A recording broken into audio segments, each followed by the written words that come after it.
Hog production and the animal welfare controversy. Americans are conflicted about how they want livestock to be raised. They go to the grocery store and 95% of all egg sales are of the cage egg variety from layers that were raised in cramped cages. Only 5% of what consumers buy is of the cage-free variety. Yet when people are asked to whether they want to ban cage eggs, raising hens in those small cages, when they're asked whether they want to ban those at the ballot box, they always vote to ban it. So the same egg that they are buying in the grocery store, they want to ban when they go to the ballot box. Similarly, my research tells me that consumers want hogs to be raised differently. Whenever they're given the ability to vote on whether to ban gestation crates, they always vote to ban them. And in my research, what I do is I ask people, how much more are you willing to pay for hogs that are raised in a different system, say, for instance, a more humane system? And in these experiments, these are scientifically controlled experiments, and they're using real money, their own real money. And what we observe is people will pay large premiums for hogs to be raised differently than they are today. Yet when you go to the grocery store, that, say, more humane pork, that gestation crate-free pork, is not on sale. Presumably because consumers don't want to buy it. So Americans are conflicted about how they want animals to be raised. And, well, why is this? Maybe we're just not used to thinking about animal welfare very much. And maybe when we're asked to vote on whether to ban gestation crates on the ballot box, or whether people participate in one of my scientific experiments, will I ask them how much they'll pay for an animal-friendly food product. In that context, there's an external force asking people to think about the welfare of the hog. And in those instances, they are very empathetic towards animal feelings. Yet when they go to the grocery store, there's no external force saying, think of the animals, think of the animals. At the grocery store, we're used to thinking of only our own budget. And so there, people thinking less about the welfare of the animal, more about how am I going to buy all the food I need on this budget. And so not surprisingly, they seem to care less about animal welfare in the grocery store. While this places farmers in a particularly hard place, they're between a rock and a hard place. On the one hand, in surveys, experiments, and in the voting booth, American consumers are saying, raise your animals differently. Take the hens out of the cage. Take the sows out of the gestation crate. Yet in the grocery store, they're saying the opposite. They're saying, raise animals however you want. I just want cheap food. Well, farmers, they cannot fulfill our demand for food. They cannot fulfill our preferences for food unless we're clear about what it is we actually want in food. And this is I'm hoping we can at least clarify this for you and I in this lecture. How willing are people to pay more for better animal care? Well, it's kind of hard to say. In surveys and experiments, they say they will. But at the same time, if you give Americans a list of social issues like human poverty, the U.S. healthcare system, food safety, the environment, financial well-being of U.S. farmers, low food prices, and well-being of farm animals, and you ask them to rank the importance of those different issues, animal welfare tends to come at the bottom. Animal welfare, Americans tell us, is less important than maintaining low food prices and less important than the financial well-being of U.S. farmers. Now that suggests that if farmers are being forced to take sows out of crates and that imposes a financial burden, that Americans say, no, we don't like that. It's more important that the financial well-being of U.S. farms is maintained rather than good animal welfare. So we are conflicted about how we want animals to be raised.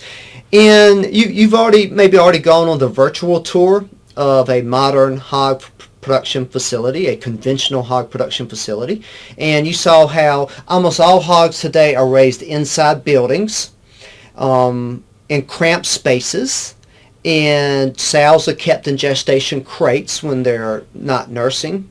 And so for that reason, I call that conventional modern farm system a confinement crate system. And what we're going to do here is we're going to ask, is that the best way to raise hogs? If not, what are our alternatives? And are we really willing to pay the higher price for those alternatives? What we're going to do, we're going to look at two alternatives to the confinement crate system. One is just a minor tweak of the confinement crate system where we replace the gestation crates with group pens. And the other alternative is almost the opposite of a confinement crate system. It's a shelter pasture system. We're going to look at those alternatives and try to help you figure out how you wish hogs to be raised and what you would like to communicate to farmers about your preferences for food. Measuring animal welfare. As one might imagine, measuring the well-being of livestock is very hard. They can't tell us whether they're happy or not or how happy they are. But even if they could, measuring welfare would be difficult. After all, humans can tell us how happy they are. If I ask you how happy are you, a scale of 1 to 10, you can give me an answer. But scientists have learned that it's often very hard to interpret exactly what those answers mean. But on the other hand, in one sense, hogs are relatively simple creatures, and we know what makes them happy. If they are healthier, then they're happier. If they're allowed to express natural behaviors like dig in the dirt, then they're happier. So you can make a long list of all the things like to do, and it's not too terribly long. And if you let a hog do those things, they're going to be happy. Of all those amenities that increase the well-being of a hog, we can group them according to whether they are biological needs or behavioral needs. Biological needs are the things that the hog needs to have a healthy, well-functioning body. So for instance, good nutritious food and good health care are important for an animal to be in good health, and so providing health care and good nutrition is good for animal welfare. As far as behavioral needs, if a sow wants to dig in the dirt or make a little nest area or explore and you let them do it, then they are happier. And so we can separate all those needs into biological and behavioral needs. And often some of the controversy about animal welfare boils down to how important you consider biological needs relative to behavioral needs. Livestock industries and in many ways animal scientists in the U.S. tend to place a little more emphasis on biological needs than behavioral needs. And this is because when industries are good at providing the biological needs of an animal, the animal is going to be very productive and make the industry money. And so on the one hand, productivity and animal welfare do go hand in hand. If you don't feed the hogs well, you're not going to make money raising hogs. And while it is true that happier hogs are often more productive, it doesn't mean a farmer maximizes profits by maximizing animal welfare. To give you an example, a farmer may have very productive sows in a barn that isn't very cramped, meaning each sow is very, very productive, having lots of children, nursing them well, giving fast-growing children. And then the farmer may decide to put a lot more hogs in that building. Now the building is a lot more cramped, and there's a lot of anxiety in the building. The hogs are fighting, and the productivity of each sow falls. The animal welfare per sow falls, but the farmer's making more money because there are more sows producing more baby piglets, letting the farmer sell more meat. So sometimes the welfare of sows, hogs, any livestock can fall when profits rise. And so sometimes you'll hear industry people like someone from the vice president of the Oklahoma Cattlemen's Association say something like, our producers take care of their animals, and we know that an animal that isn't treated well doesn't produce. Well, that's true, and it's also not true at the same time. The truth is a little more nuanced than that. And also we need to recognize that sometimes we could make hogs happier, but we don't because it just isn't worth the money, even if they are being more productive. For instance, letting a sow exhibit some natural behaviors like digging in mulch or sawdust or something will make the hog happier. It might make the sow more productive, but the cost of providing that mulch or dirt or sand for them to dig in may not be worth the increase in revenue from a more happy, more productive sow. So farm profits can go up when you provide animal welfare, but it won't necessarily go up. Whenever one of an animal's needs is provided in greater quantities without sacrificing the amount of other needs that the hogs have met, almost all animal scientists are going to say that's good for the sows.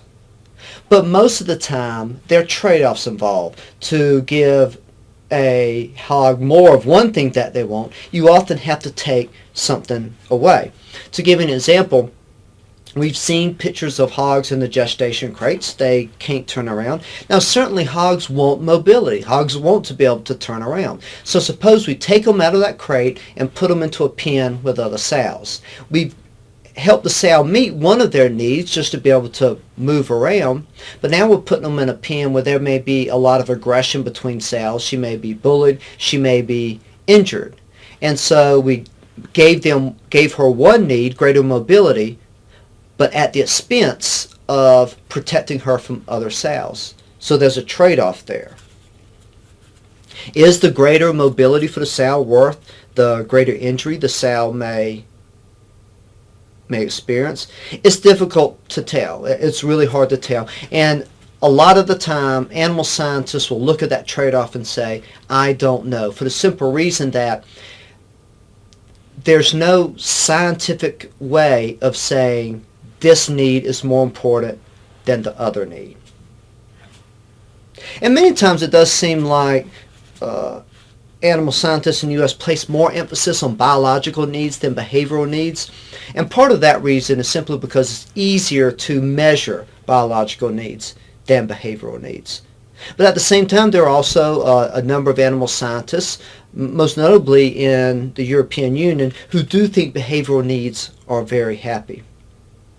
We're going to be contrasting three different types of farms here: the confinement crate, and two alternatives to it. And we're going to need some way of saying which one are the animals best off in. And to do that, we're going to rely on one ambitious study that did evaluate trade-offs in animal welfare, accounting for both behavioral and biological needs. This study uses a mathematical model where the user describes a farm according to 37 different attributes of the farm. And then the mathematical model looks at that farm, and based on statements made in the scientific literature, it can evaluate the level of animal welfare on that farm. And the mathematical model used to do this is described as the SOWEL model. That's the acronym SOWEL for like sow and welfare. And you describe a farm in 37 different attributes, and it's going to spit out a number pertaining to the animal welfare on that farm. And this is particularly useful for us because it is a scientific model. It was published in the Journal of Animal Science, a very prestigious journal, and it's a model that accounts for both the biological and behavioral needs of the sow. And that's particularly important because Americans have expressed in surveys that they believe behavioral needs are important. For instance, I've done a telephone survey of Americans where I listed a number of different farm practices that could be important for animal welfare. And these were receiving ample food and water, receiving treatment for injury and disease, animals being allowed to exhibit normal behaviors, there's the behavioral one, allowed to exercise outdoors, protection from being harmed by other animals, and a number of others, including provided with a comfortable bedding. And based on the survey responses, we were able to put a number corresponding to each factor to determine the importance the American consumer believes that practice is to providing high welfare for the animal. And that one practice, allowing the animals to exhibit normal behaviors, was very important, even more important than things like provided with a comfortable bedding. So Americans really do care about the behavioral needs of animals. Now, before we go into these three different farms we're going to look at, I want to stress that this SOW model we're going to be relying upon, it's not a model that all animal scientists are going to agree on. There's been some work that suggests it does correspond to what animal scientists think, but I don't want you to think of the results of the sow model as a fact. The model is certainly built on facts, but that does not make the model output a fact. I say that because you may see the results of the sow model and you may disagree, and that just might be because you place some needs more important than scientists in the literature, and certainly not all scientists are going to agree with what the sow model says. That being said, it's the most useful tool we have for evaluating animal welfare, so let's start using it and look at the confinement crate system, the conventional system, and see what happens if we take the sows out of gestation crates and put them into group pens.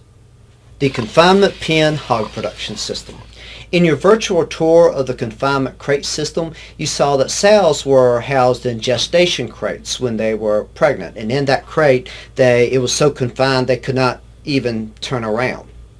And even when they're taken out of the gestation crate to give birth, they're put in farrowing crates, which are quite similar, and then back to the gestation crate, so that a sow might spend 2/3 of her life in this gestation crate. And it's that restrictive and barren cage that consumers really don't like, and that's why states have voted to ban them in Florida, Arizona, Oregon, Colorado, California, Maine, Michigan, and Ohio.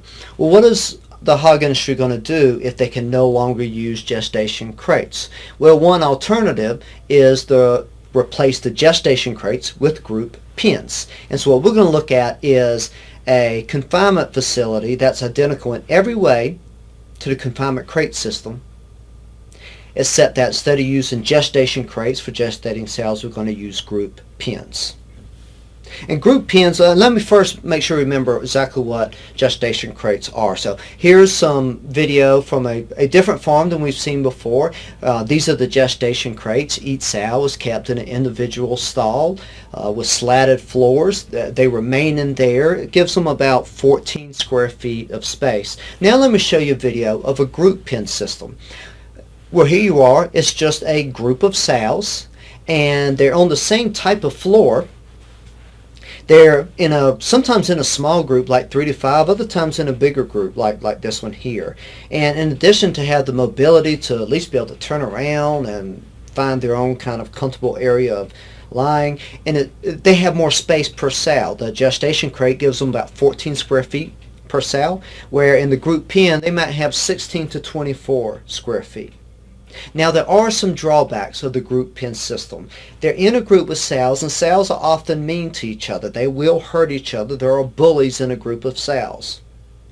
Moreover, if they're fed as a group, then there can really be a lot of aggression between the sows, because when you feed them as a group, you'll have the dominant sows who will eat quickly and then go try to steal food from the other animals. So the dominant sow is going to eat too much, and that's bad for her health, and the submissive ones who get some of their food stolen will not eat enough.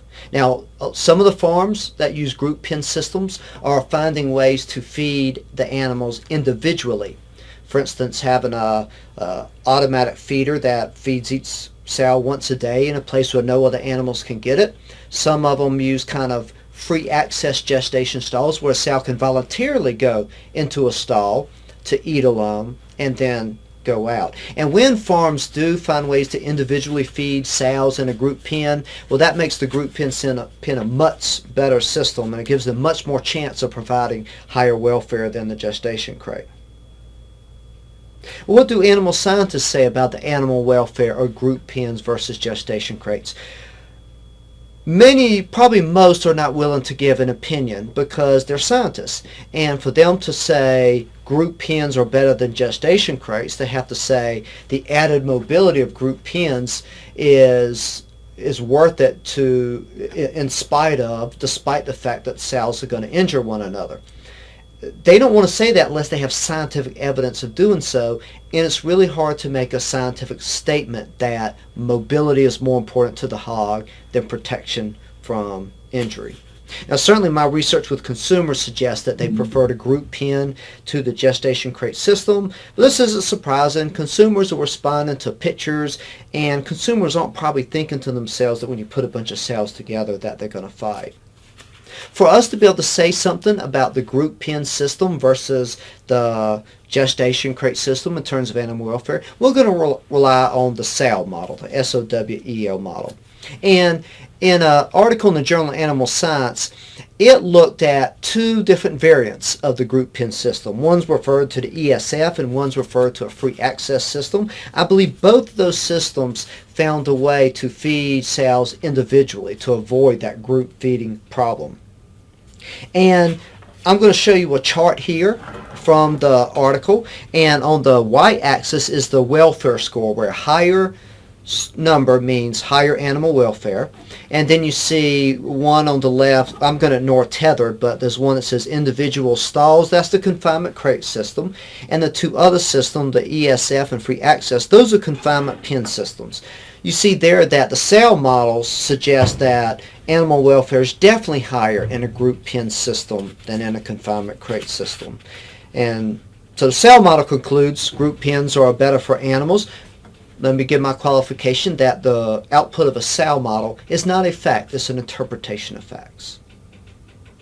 The confinement pen system, again, it's just a minor tweak of the confinement crate system. Let's look at almost the opposite of a confinement crate system, something I'm going to refer to as a shelter pasture system. And if you ask consumers to describe a farm where hogs are happy at, they're probably going to describe something similar to a shelter pasture system. And these are the methods that were most popular, say, 100 years ago.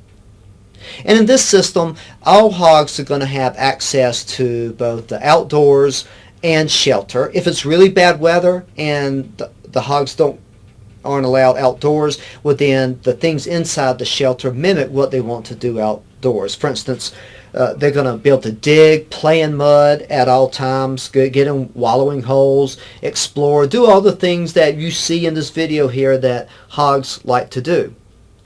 And when they are confined inside of a barn, when it's really bad weather, they've got a lot more space per pig than they would have in one of the confinement systems. They're going to have constant access to comfortable bedding, and that bedding is going to be straw, mulch, things like that. The animals can dig and play in it, make a nest, make a sleeping area in it. And also that if you use, say, mulch or straw, it's going to, the bottom layer of it in the shelter is going to compost, and compost generates heat, so it's almost kind of like making a heated floor for the animals when it's bad weather outside. When the sows go to give birth, they might use something like a farrowing hut here, where each sow has her own farrowing hut, big enough for her to go in, and it's up to her to raise the pigs. She's going to go in there, give birth by herself. It's up to her to not crush her piglets. It's up to her to nurse her piglets. So if the sow is not a good mother, then the babies are certainly going to suffer. Now, some pros and cons of this. You can see that both the mother and the pigs can leave and come back, do what they want, act naturally. That's good for them. But we must stress that there will be a higher mortality rate for the piglets in this system. More mothers are going to lie on them and crush them. More mothers are going to neglect to nurse their young. And I've even heard there are sometimes the sow will cannibalize their young, but I think that is quite rare. So however much you like the scenes that you've seen here, to conclude a shelter pasture system is better in terms of animal welfare, you would have to assume that the advantages given to all the pigs outweigh the higher mortality rate of the piglets. Because there's more space for the hogs and far less boredom, you don't need to dock the tails of these animals. And also the piglets are not going to be weaned as early as they would be in a confinement system. They won't be weaned at only 3 weeks. They'll be weaned more like 6 weeks. It's kind of a more natural time to wean them. What does the SOWEL model say about this? Well, as you see here, I've got the outdoor hut system that's circled, and that's what I call a shelter pasture system, and it has very high levels of animal welfare. So if you want to rely on the SOWEL model to tell you which farms provide the best animal welfare, shelter pasture systems are best. So this model, the SOWEL model, must be assuming that all the benefits of the shelter pasture system are overwhelmed the higher mortality rates of the piglets. What is the price of happier hogs? Suppose you decide to use the sow model to inform you about what farm systems generate the highest level of welfare for hogs. And from the sow model, you conclude that you would be willing to pay more for pork from a confinement pen system than you would pork from a confinement crate system, and that you would be willing to pay even more, higher premiums for pork from a shelter pasture system. Well, how high might that premium be? That's not an easy question to answer. I've calculated the cost of producing porks under different production systems, and this is what I find.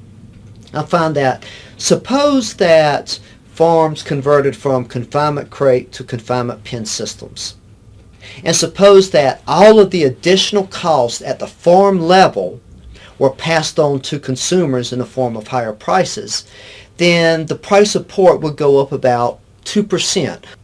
If we do that same thought experiment for the pasture shelter system and say, suppose we converted from confinement crate system to a shelter pasture system, and 100% of the increase in farm costs due to that transition is passed on to the consumer in the form of higher retail prices, then the price of pork at the retail level would rise about 5%, or 14 cents per retail pound of pork. Now that 5%, $14 per pound for the shelter pasture system, I believe that is a lower bound, because those are the higher costs that farmers currently experience who are doing the shelter pasture system. And those are individuals with very unique skills who know how to raise hogs under that environment. The vast majority of hog producers in the U.S. simply do not know how to raise hogs outside of a confinement facility, and they probably have less desire to do so, so they would need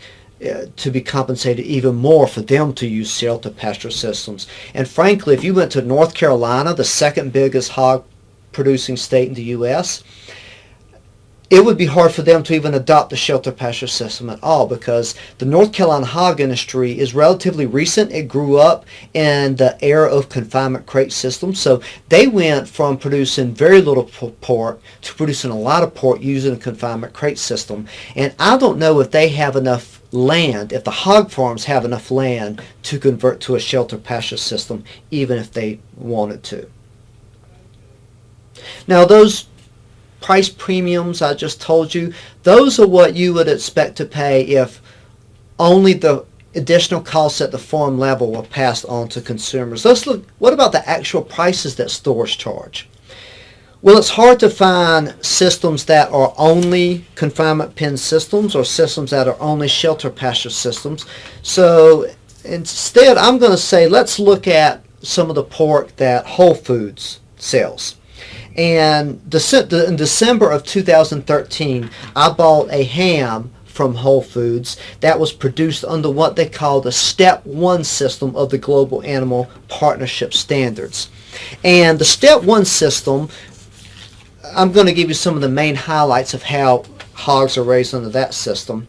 There are no gestation crates, so no gestation crates in the Step 1 system.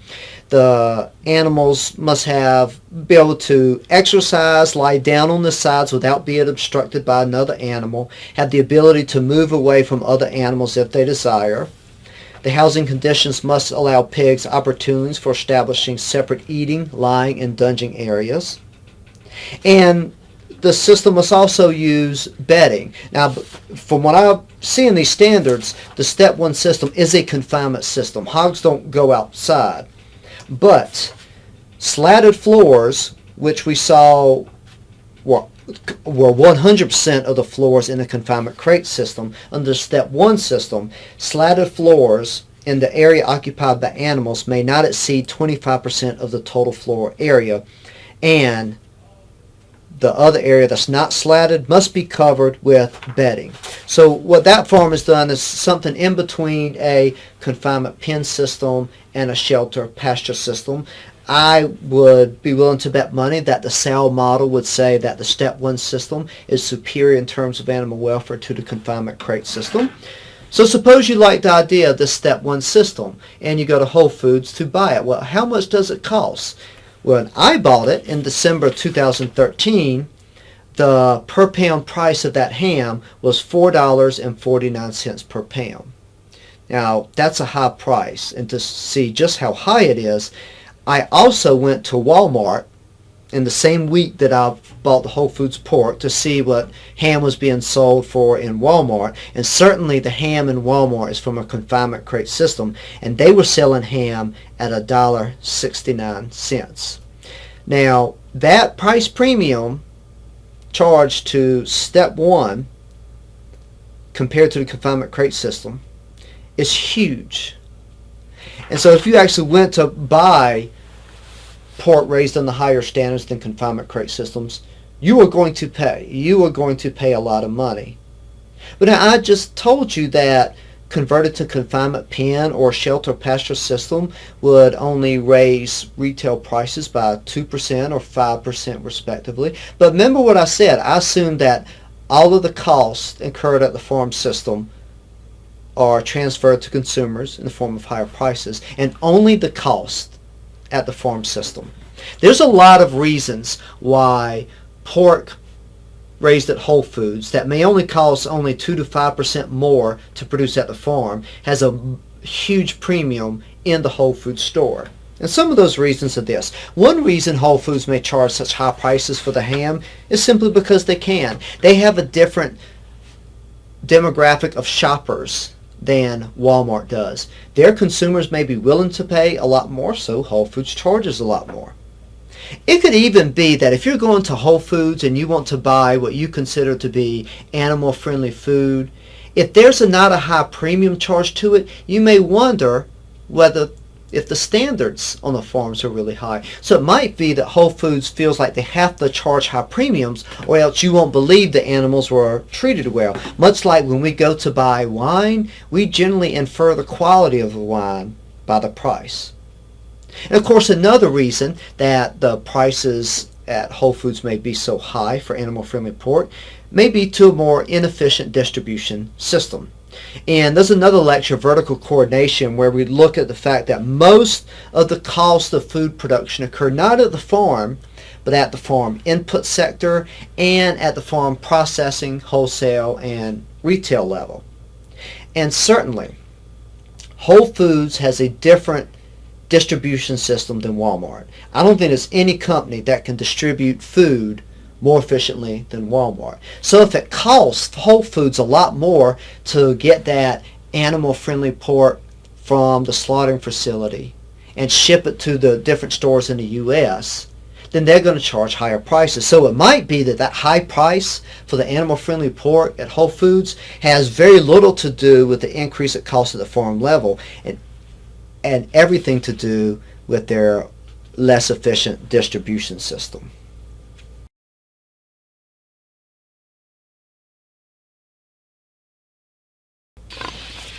The future of hog production. It's unclear to me what hog production is going to look like 20 years from now.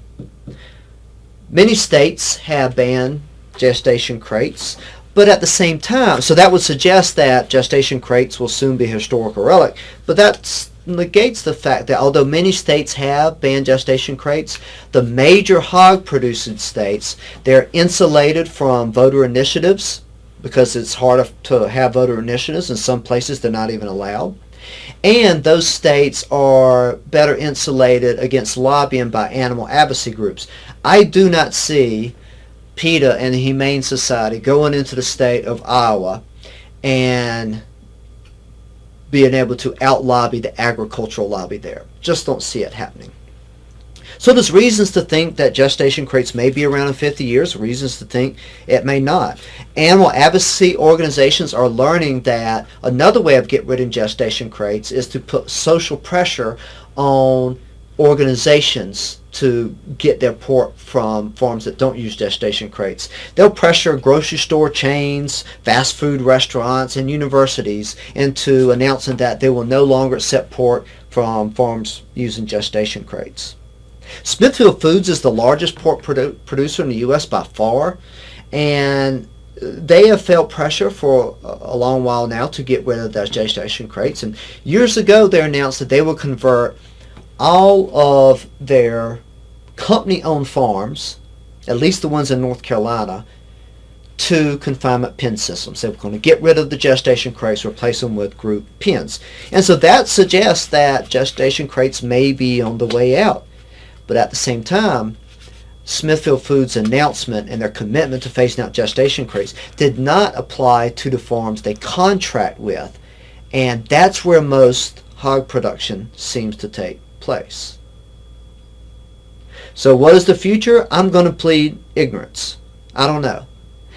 I only hope that this lecture has helped you better determine your own personal preferences for pork. Thank you.